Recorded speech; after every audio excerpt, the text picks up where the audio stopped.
So welcome back guys. இன்னைக்கான comment யாருன்னு பார்த்துடலாமா? சரி வாங்க.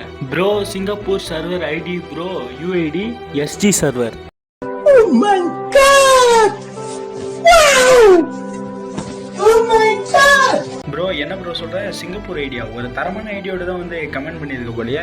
சரி கண்டிப்பாக அந்த ஐடியா போட்டு சிங்கப்பூர் சர்வர் ஐடியா எப்படி இருக்குன்ட்டு நான் பார்க்குறேன். வீடியோவில் பார்த்துக்கு முன்னாடி இதேமாரி உங்கள் யூஐடி போனோன்னா நம்ம சேனலை சப்ஸ்கிரைப் பண்ணிட்டு நம்ம இன்ஸ்டா ஐடியா ஃபாலோ பண்ணிட்டு அப்படியே டக்கு புக்குன்னு உங்கள் யூஐடியை கமெண்ட் பண்ணுங்கள். சரி வாங்க வீடியோவில் போகலாம். ப்ரோ இந்த யூஐடி காப்பி பண்ணி பேஸ்ட் பண்ணால் ஐடியா வரல. ப்ரோ என்ன ப்ரோ இது? ப்ரோ என்ன ப்ரோ நீங்கள் வெறுப்பேற்றுறீங்களா ப்ரோ? ஒழுங்காக யூஐடி கமெண்ட் பண்ணுங்க ப்ரோ. சிங்கப்பூர் ஐடி அது இது ஆசை கேட்டுடி மோசம் பண்ணிட்டே ப்ரோ. போங்க ப்ரோ. செம்ம ஐயாவது ப்ரோ. இப்படிலாம் பண்ணால் இந்த தடவை அழுத்துருவோம் ப்ரோ. போங்க ப்ரோ. எனக்கு வெறியாகுது ப்ரோ. சிங்கப்பூர் ஐடி அது இது இன்னும் ஒன்றுமே காணுமே ப்ரோ. போங்க ப்ரோ. சரி ப்ரோ இனிமேல் ஒழுங்காக கமெண்ட் பண்ணுங்கள். உங்கள் யூஐடிலாம் கண்டிப்பாக போடுறேன். ஆனால் இந்தமாரி பண்ணாதீங்க ப்ரோ.